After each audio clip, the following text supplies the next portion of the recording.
तर जर्मनीमध्ये आल्यावर ना मला सगळ्यात जास्त आश्चर्य वाटलेली गोष्ट म्हणजे इथे ना अपॉइंटमेंट कल्चर एवढं आहे ना, म्हणजे भारतात आपण काय करतो, शेजारी असू देत किंवा नातेवाईक असू देत, कोणाच्याही घरी आपण काही सहजासहजी अपॉइंटमेंट घेऊन जात नाही. आपल्याला वाटलं, की चला शेजाऱ्यांच्या घरी काहीतरी द्यायचंय किंवा शेजाऱ्यांना भेटायला जायचंय, तरी आपण असं नॉर्मली जातो.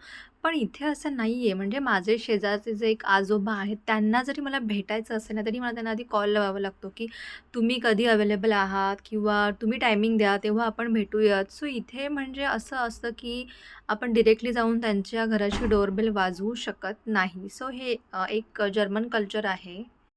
तर मी सुरुवातीला आले तेव्हा मला थोडा असा वेगळा वाटायचा. कारण की आपल्याकडे कसं, अरे चल नाही मनात आलं तर आपण लगेच जातो. पण नंतर मला कळालं, की नाही हे लोकं म्हणजे त्यांच्या त्यांच्या टायमिंगला ते तेवढं महत्त्व देतात, की प्रायव्हेट स्पेस जी असते, सो ती त्यांना खूप इम्पॉर्टंट असते.